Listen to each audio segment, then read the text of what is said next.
साल है 1983। मध्य प्रदेश के भिंड जिले का मैदान। करीब 10,000 लोगों की भीड़ जमा है। हर किसी की नजर सामने लगे मंच पर है। मंच पर एक तस्वीर है महात्मा गांधी की, दूसरी तस्वीर है माँ दुर्गा की और इन दोनों के बीच में खाकी वर्दी पहने, हाथ में राइफल लिए एक लड़की खड़ी है। उम्र है सिर्फ 20 साल, लेकिन आंखों में वो आग है जो पूरे चंबल की बीहड़ों को जला सकती है। उस लड़की के सिर पे 10,000 रुपए का इनाम है। वो इस देश की मोस्ट वांटेड वुमेन है। उस पर हत्या के 48 और डकैती के 30 से ज्यादा मामले दर्ज हैं। लोग उसे बैंडिट क्वीन कहते हैं और आज वो सरेंडर करने वाली है। लेकिन ये कोई आम सरेंडर नहीं था। ये लड़की आखिर बनी कैसे इतनी बड़ी डाकू, और उसने वो कौन सी भयानक गलती की थी जिसकी वजह से उसे 11 साल की उम्र में ही जहन्नुम झोंक दिया। उसने सरेंडर के लिए सरकार के सामने कुछ अजीबोगरीब शर्तें रखी थी। उसने कहा यूपी पुलिस मेरे आसपास भी ना फटके, मेरे सामने ना आए। और जानते हो क्यों? क्योंकि यूपी पुलिस के साथ उसका एक खूनी इतिहास था। आखिर यूपी पुलिस ने उस 16 साल की मासूम लड़की के साथ ऐसा क्या कर दिया था जिसके बाद उसने सिस्टम से हमेशा के लिए भरोसा उठा लिया। और वो तीसरी और सबसे डरावनी बात, उसकी वजह से 2 राज्यों की पुलिस आपस में भिड़ गई थी और एक मुख्यमंत्री को अपनी कुर्सी गंवानी पड़ी। वो कौन सा खौफनाक कांड था जिसने पूरे देश को हिलाकर रख दिया, और आखिर में किसने और क्यों दिन दहाड़े इस बैंडिट क्वीन की हत्या कर दी थी?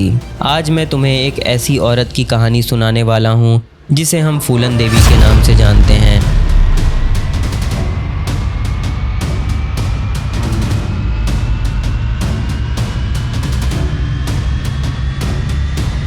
और ये कहानी बंदूकों और बीहड़ों की नहीं है। ये कहानी है एक ऐसी लड़की की जिसे उसकी अपनी माँ ने कुएं में डूब मरने को कहा। ये कहानी है एक ऐसी लड़की की जिसके साथ जाति के नाम पे बहुत गलत हुआ। और सबसे बढ़कर ये कहानी है उस बदले की आग की जो एक बार भड़की तो उसने इंसानों को ही नहीं पूरे गांव को राख कर दिया।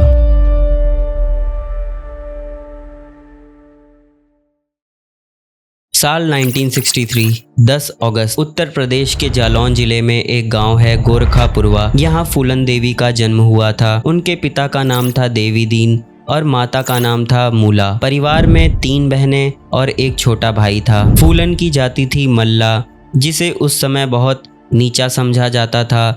मुख्य रूप से मल्ला जाति के लोग मछली पकड़ने और दूसरों के खेतों में काम करने के लिए जाने जाते थे। फूलन के परिवार के पास एक छोटा सा खेत था जिसमें वो लोग छोले और सूरजमुखी वगैरह उगाया करते थे। परिवार का गुजारा जैसे तैसे हो जाता था। फूलन का बचपन किसी भी आम गरीब बच्चे जैसा ही था। फूलन के पिता देवी दीन का एक भाई था जिसका नाम था बिहारी लाल। बिहारी लाल का एक छोटा बेटा था मयादीन। फूलन जब 10 साल की थी तो उसके दादा का निधन हो गया। दादा की मृत्यु के बाद जमीन को लेकर विवाद खड़ा हो गया। फूलन के चाचा ने गांव के सरपंच को पैसे देकर नकली कागज बनवा लिए और जमीन हड़प ली। जमीन ही नहीं हड़पी बल्कि चाचा और उसके बेटे ने फूलन के परिवार को परेशान करना भी शुरू कर दिया। फूलन अपनी बड़ी बहन रुक्मणी के साथ जमीन पर जाकर धरने पर बैठ गई। मयादीन को इस बात पर बहुत गुस्सा आया और उसने फूलन पर ईंट से हमला कर दिया और लात घूंसों से फूलन को इतना पीटा कि वो बेहोश हो गई। फूलन के इस स्वभाव के कारण उनके परिवार को बहुत डर लगने लगा कि गांव में उनकी बदनामी होगी, और उन्होंने एक ऐसा फैसला लिया जिसने फूलन की जिंदगी को बदल कर रख दिया। मात्र 11 साल की उम्र में फूलन का विवाह एक 45 साल के आदमी पुत्तीलाल से कर दिया गया। रीति रिवाजों के अनुसार गौना 3 साल बाद होना था, लेकिन पुत्तीलाल को सब्र नहीं था। वो 3 महीने बाद ही फूलन के घर आया और उसे अपने साथ लेकर चला गया। 11 साल की फूलन के साथ पुत्तीलाल हर रोज जबरदस्ती करता और उसे हर बात पर मारता पीटता भी रहता था। वो कितना ही रोती चिल्लाती, लेकिन पुत्तीलाल पर उसका असर नहीं होता। फूलन के मन में उस आदमी के प्रति सिर्फ डर और नफरत थी, कोई अपनापन नहीं था।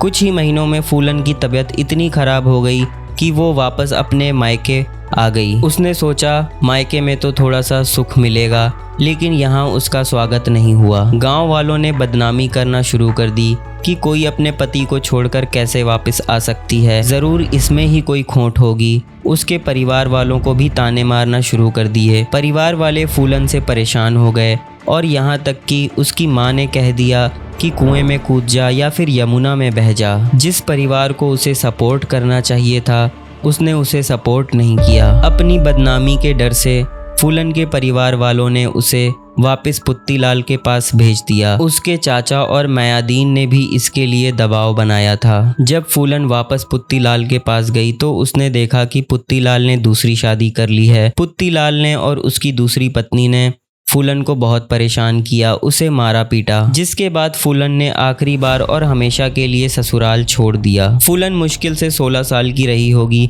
वह अपने मायके वापस तो आ गई, लेकिन उसके चाचा और मायादीन को वो बिल्कुल भी रास नहीं आ रही थी, क्योंकि वह जमीन के मामले में रुकावट बन रही थी। इसलिए उसके चाचा और मायादीन ने एक साजिश रची। मायादीन ने फूलन के ऊपर चोरी का एक झूठा मामला दर्ज करवाया और पुलिस ने फूलन को गिरफ्तार कर लिया। यह उसकी जिंदगी की पहली गिरफ्तारी थी।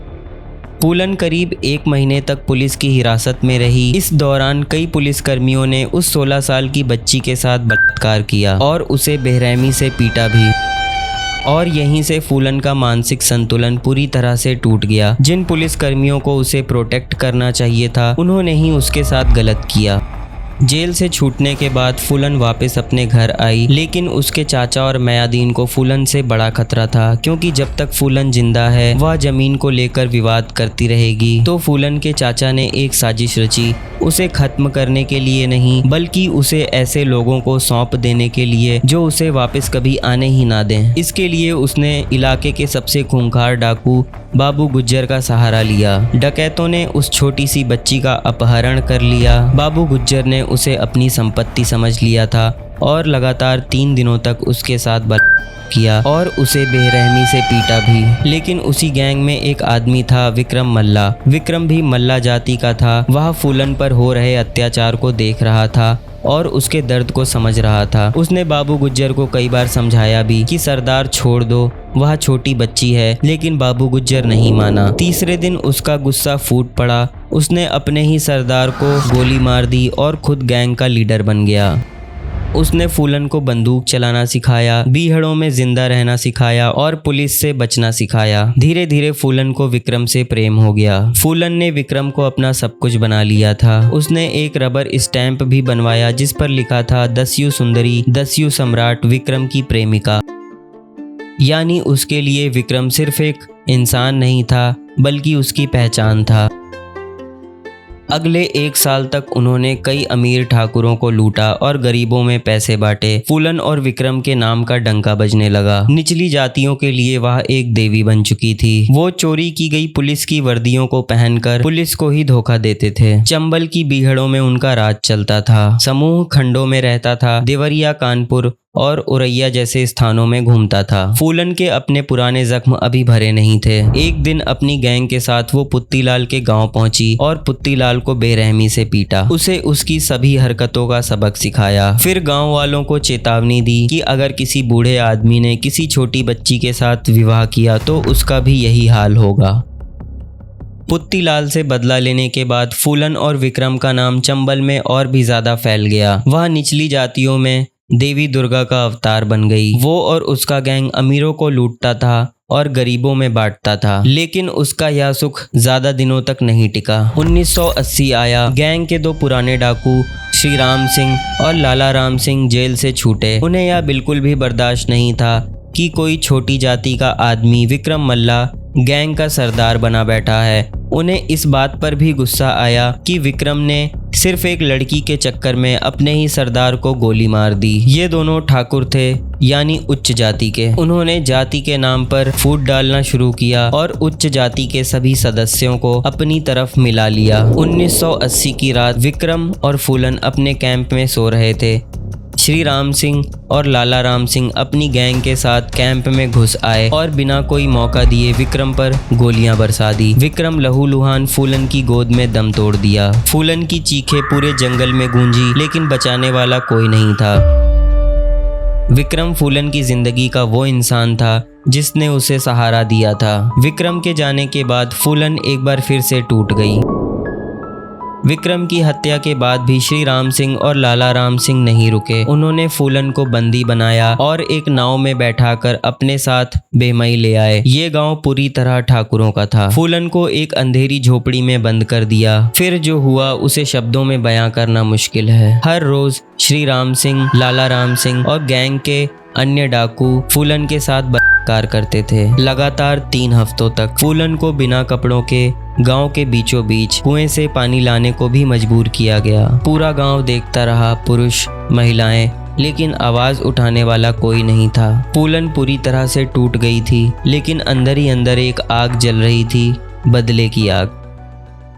विक्रम के एक वफादार साथी मान सिंह मल्ला ने फूलन को वहां से बाहर निकाला और एक बैलगाड़ी में बिठाकर सुरक्षित स्थान ले आए। फूलन अब आजाद थी, जिसका एक ही लक्ष्य था, बदला। फूलन ने मान सिंह और अन्य वफादार साथियों के साथ एक नया गैंग बनाया और इस बार गैंग में सभी मल्ला जाति के थे। उन्होंने चंबल के बीहड़ों में डेरा डाला और फिर से डकैतियां शुरू कर दी और इस बार टारगेट थे सिर्फ और सिर्फ ठाकुर आदमी। फूलन के मन में ठाकुरों के खिलाफ गहरी नफरत थी, क्योंकि उसे कैद करने वाले, उसके साथ कार करने वाले, उसकी आबरू लूटने वाले सभी ठाकुर ही थे। फूलन को खबर मिली बेमई गांव में एक ठाकुर के घर में शादी है, जिसमें श्री राम सिंह और लाला राम सिंह भी शामिल होंगे। यही मौका था जिसका फूलन इंतजार कर रही थी। 14 फरवरी 1981 फूलन अपने 50 से 60 साथियों के साथ बेमई गांव पहुंची। गांव को चारों तरफ से घेर लिया। फूलन ने मेगाफोन में कहा, श्री राम सिंह और लाला राम सिंह कहाँ हैं? उन्हें मेरे हवाले कर दो। लेकिन वो दोनों शायद पहले से ही सतर्क हो गए थे। वे शादी में नहीं आए। गांव वालों ने कहा वो यहाँ नहीं हैं। फूलन के साथियों ने घर घर जाकर सारा कीमती सामान लूटा, सोने चांदी के गहने, पैसे, कपड़े, सब कुछ। उसने अपने साथियों को आदेश दिया, घर घर जाओ और उन सभी पुरुषों को घसीट कर लाओ जो ठाकुर हैं। महिलाओं, बच्चों को कुछ नहीं होना चाहिए। फिर फूलन ने 20 से 22 ठाकुर पुरुषों को लाइन में खड़ा करने का आदेश दिया। फूलन ने फिर से पूछा, श्री राम सिंह और लाला राम सिंह कहाँ हैं? कोई जवाब नहीं आया। फूलन ने अपने साथियों को इशारा किया। गोलियों की बौछार हो गई। कुछ ही सेकंड्स में 20 लोग वहीं ढेर हो गए। पूरा गांव चीख से गूंज उठा। पुलिस जब तक वहां पहुंची, फूलन अपनी गैंग के साथ वहां से भाग चुकी थी। इस वारदात ने पूरे उत्तर प्रदेश में सनसनी फैला दी। मीडिया में सिर्फ फूलन देवी का नाम था। अखबारों की सुर्खियां थीं, बैंडिट क्वीन का खौफ, 20 ठाकुरों का कत्ल। फूलन के सिर पर 10,000 रुपए का इनाम रखा गया। वह अब भारत की मोस्ट वांटेड वुमन बन चुकी थी। फूलन कुछ के लिए खूंखार हत्यारी थी तो कुछ के लिए न्याय की देवी। निचली जातियों के लिए वह एक प्रतीक बन गई थी कि अब वो भी अपने हक के लिए उठ सकते हैं। उसका गिरोह ठाकुरों के गांवों को लूटता था। कहा जाता है उसका गैंग जिस भी गांव से गुजरता था, लोग अपने घरों के खिड़की दरवाजे बंद कर लेते थे और गांव में सन्नाटा छा जाता था। फूलन देवी का सबसे बड़ा हथियार था उसकी चालाकी। वह चंबल की बीहड़ों को अच्छी तरह जानती थी। पुलिस जितना ही उसका पीछा करती थी, वह उतने ही गहरे जंगल में गायब हो जाती थी। फूलन देवी उत्तर प्रदेश और मध्य प्रदेश पुलिस के लिए सरदर्द बन गई थी। उसकी सबसे पहली और सबसे बड़ी दुश्मन थी उत्तर प्रदेश पुलिस। बेमई कांड उत्तर प्रदेश में हुआ था, इसीलिए सबसे ज्यादा दबाव इसी राज्य की पुलिस पर था और मुख्यमंत्री वीपी सिंह को इस घटना की नैतिक जिम्मेदारी लेते हुए इस्तीफा भी देना पड़ गया था। ऐसे में यूपी पुलिस फूलन को किसी भी कीमत पर पकड़ना चाहती थी। फूलन अच्छी तरह से जानती थी कि अगर वो यूपी पुलिस के हाथ लगी तो उसकी जान बचना मुश्किल है। फूलन का गैंग यूपी और एमपी के बॉर्डर पर भटकता रहता था। वह चंबल की बीहड़ों को अच्छी तरह जानती थी जो दोनों राज्यों में फैले हुए थे, इसीलिए एमपी पुलिस भी उसके पीछे लगी हुई थी। लेकिन फिर वह समय आया जब सरकार को एहसास हुआ कि फूलन को गोलियों से नहीं हराया जा सकता है, बल्कि दिमाग से हराया जा सकता है। और यह काम ऐसे अफसर को सौंपा गया जिसके पास सिर्फ बंदूक नहीं थी, बल्कि असाधारण धैर्य और रणनीति थी। सरकार ने राजेंद्र चतुर्वेदी पर भरोसा जताया। उनके लिए यह पहली बार नहीं था। राजेंद्र चतुर्वेदी 1982 में भिंड जिले के एसपी थे और उनके नाम एक बड़ी सफलता थी, मलखान सिंह का सरेंडर। मलखान सिंह चंबल का सबसे बड़ा डाकू था, जिस पर हत्या, डकैती और अपहरण के 94 केस दर्ज थे। राजेंद्र चतुर्वेदी ने न सिर्फ मलखान सिंह को सरेंडर करवाया था, बल्कि उसका भरोसा भी जीता था। उनके इस ट्रैक रिकॉर्ड के कारण मध्य प्रदेश के मुख्यमंत्री अर्जुन सिंह और प्रधानमंत्री इंदिरा गांधी ने उन्हें फूलन देवी के सरेंडर की जिम्मेदारी दी। वो दोनों जानते थे कि उस टूटी हुई मगर खूंखार शेरनी के दिल को कोई छू सकता है तो वो राजेंद्र चतुर्वेदी ही हैं। यूपी पुलिस ने बातचीत के बाद कई डकैतों को मारा था, इसलिए फूलन देवी को भी यूपी पुलिस पर भरोसा नहीं था। राजेंद्र चतुर्वेदी इसलिए चुने गए क्योंकि उनका ट्रैक रिकॉर्ड साफ था। उन्होंने जिसे भी सरेंडर करवाया वो जिंदा थे। अब फूलन देवी भी थक चुकी थी, उनके कई साथी भी मारे जा चुके थे। 5 दिसंबर 1982 की रात फूलन के एक गैंग मेंबर को राजेंद्र चतुर्वेदी साथ लेकर बाइक से बीहड़ों में निकले। रात का सफर था, वो खुद बाइक चला रहे थे। रास्तों में इतने गड्ढे थे कि मोटरसाइकिल की गति 15 किलोमीटर प्रति घंटे से ज्यादा बढ़ाना नहीं हो पा रहा था। कुछ दूर जाकर राजेंद्र चतुर्वेदी एक झोपड़ी के पास ठहरे और 1 घंटे यहाँ आराम करने के बाद आगे का सफर तय किया। चंबल नदी के किनारे उनकी मुलाकात मान सिंह से हुई और मान सिंह ने उन्हें फूलन से मिलवाया। सर पर लाल रुमाल बांधे फूलन देवी ने राजेंद्र चतुर्वेदी के पैर छुए और 501 रुपए रख दिए। बीहड़ों के डकैतों की यह परंपरा रही है, जब भी वह सरेंडर के लिए तैयार होते थे तो पुलिस अधिकारी के पैर छूते थे और पैसे ज़रूर रखते थे। राजेंद्र चतुर्वेदी ने बताया कि वो फूलन की माँ और बहन से मिले थे। फूलन की माँ ने उसके लिए एक गिफ्ट भी भेजा था। माँ के हाथ के बने लड्डू देखकर फूलन की आंखों में आंसू आ गए और उसने राजेंद्र चतुर्वेदी से पूछा कि आप क्या चाहते हैं। राजेंद्र चतुर्वेदी ने कहा कि आप जानती हैं मैं क्या चाहता हूँ। मैं चाहता हूँ कि आप आत्मसमर्पण कर दें। इतना सुना ही था कि फूलन आग बबूला हो गई। फूलन ने चिल्लाकर कहा, तुम क्या समझते हो? तुम्हारे कहने भर से ही क्या मैं हथियार डाल दूंगी? मैं फूलन देवी हूँ, मैं चाहूँ तो अभी तुम्हें उड़ा सकती हूँ। मान सिंह के समझाने के बाद फूलन कुछ शांत हुई। जब दोपहर हुई तो फूलन ने खाना बनाया और राजेंद्र चतुर्वेदी को बाजरे की मोटी मोटी रोटियां, आलू की सब्जी और दाल खाने के लिए दी। उन्होंने पूछा, अगर मैं सरेंडर कर देती हूँ तो क्या आप मुझे फांसी पर चढ़ा दोगे? उन्होंने कहा, हम हथियार डालने वालों को फांसी नहीं देते। अगर आप भागती हैं और पकड़ी जाती हैं तो बात दूसरी है। राजेंद्र चतुर्वेदी के पास एक पोलराइड कैमरा था। उन्हें लगा कि अगर वो अपने कैमरे से फूलन की तस्वीरें खींचेंगे तो शायद उन्हें अच्छा लगे। उन्होंने फूलन और उसके गैंग की तस्वीरें खींची और उन्हें दिखाई। राजेंद्र चतुर्वेदी लगभग 12 घंटे तक वहां रहे। जाते जाते फूलन ने एक बार फिर से पूछा कि इस बात का क्या सबूत है कि आपको मुख्यमंत्री ने ही भेजा है? राजेंद्र चतुर्वेदी ने कहा, अगर आपको मुझ पर भरोसा नहीं है तो आप अपने एक आदमी को मेरे साथ भेज दें। मैं उसे मुख्यमंत्री के पास ले जाकर उनसे मिलवाऊंगा। फूलन ने एक आदमी को उनके साथ भेज दिया।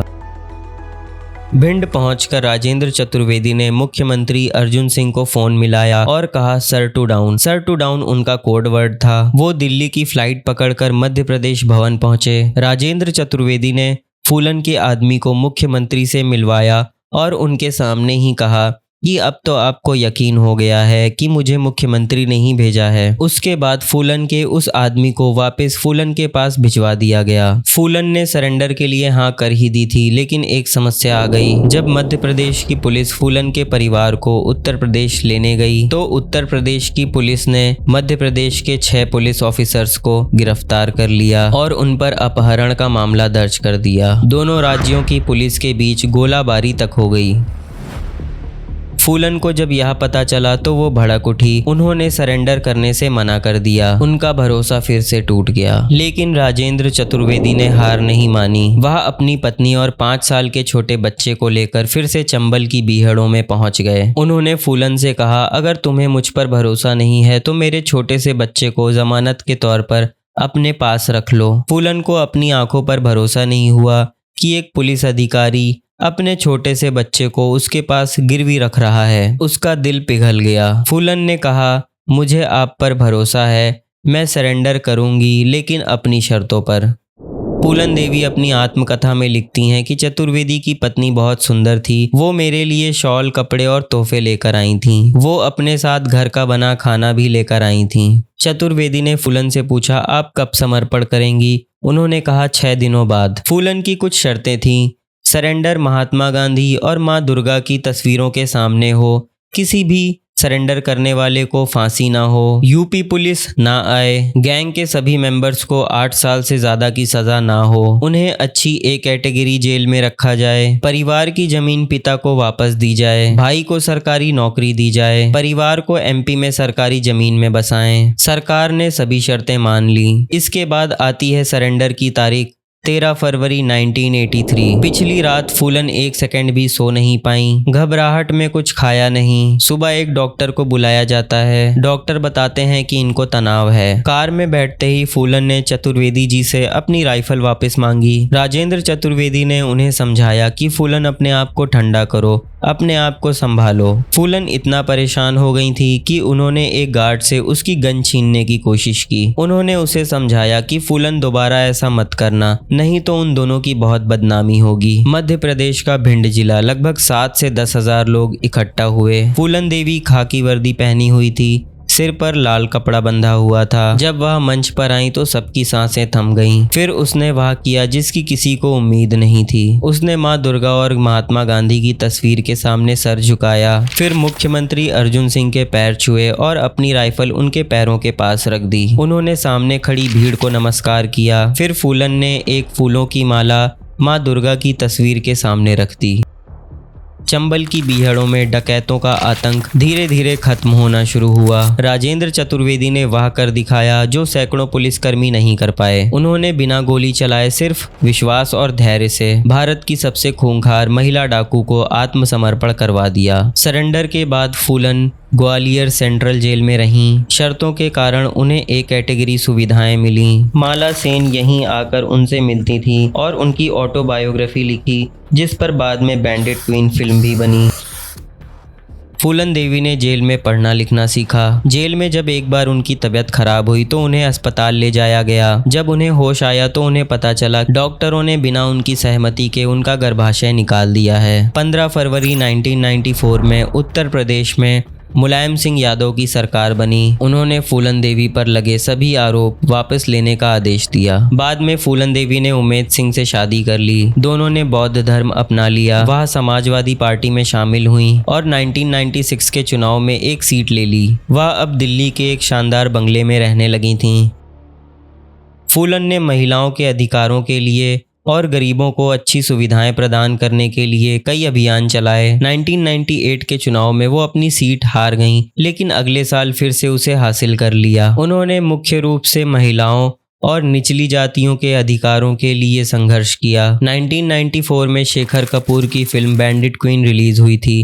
फूलन देवी को उस फिल्म से आपत्ति थी। उन्होंने कहा कि ये मेरी जिंदगी की कहानी नहीं है। 25 जुलाई 2001 दोपहर के 11:30 बज रहे थे।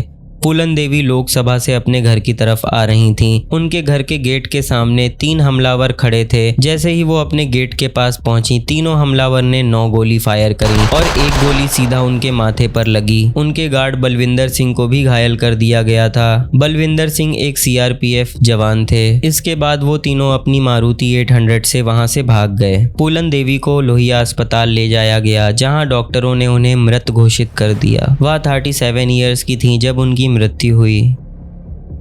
अब सवाल ये था कि ये तीनों हमलावर थे कौन। तीनों में से एक था शेर सिंह राणा, जिसे पुलिस ने गिरफ्तार कर लिया। शेर सिंह राणा ने कबूल किया कि उसने ही फूलन देवी को गोली मारी थी। हत्या की वजह बताई ठाकुरों का बदला। हत्या के पहले सुबह सुबह शेर सिंह राणा फूलन देवी से मिलने गया था और उसने फूलन देवी से कहा कि वो उनकी पार्टी में ज्वाइन होना चाहता है। फूलन देवी ने उसी वक्त पूजा की थी और प्रसाद के रूप में बनी खीर शेर सिंह राणा को खिलाई थी। उसके बाद उस वक्त वो वहां से चला गया। शेर सिंह राणा ने पुलिस को बताया था कि उसने बेहमई कांड का बदला लेने के लिए फूलन देवी को मारा है। 2004 में वो तिहाड़ जेल से भाग गया था, लेकिन 2006 में फिर से वो पकड़ा गया। पुलिस से पकड़े जाने के बाद उसने अपनी एक नई कहानी बनाई कि वो अफगानिस्तान गया था पृथ्वीराज चौहान की समाधि लाने। हालांकि उसकी इस कहानी की सच्चाई कभी साबित नहीं हो पाई। 2006 में पकड़े जाने के बाद पुलिस ने उसे जेल में डाल दिया। 2014 में दिल्ली की पटियाला हाउस कोर्ट ने उसे उम्र कैद की सजा सुनाई। 2014 में मामला सुप्रीम कोर्ट में गया, जहां उसे बेल मिल गई। 2022 में विद्युत जामवाल की फिल्म शेर सिंह राणा अनाउंस हुई, लेकिन फिल्म नहीं बन पाई। आज भी जब चंबल के बीहड़ों की बात होती है, जब निचली जातियों के अधिकारों की बात होती है, तो फूलन देवी का नाम सबसे पहले लिया जाता है। एक बच्ची, एक पीड़िता, एक डाकू और फिर एक सांसद। फूलन देवी का सफर सिर्फ एक महिला का सफर नहीं है, बल्कि पूरे उस सिस्टम का सफर है जिसने एक व्यक्ति को अपराधी बना दिया।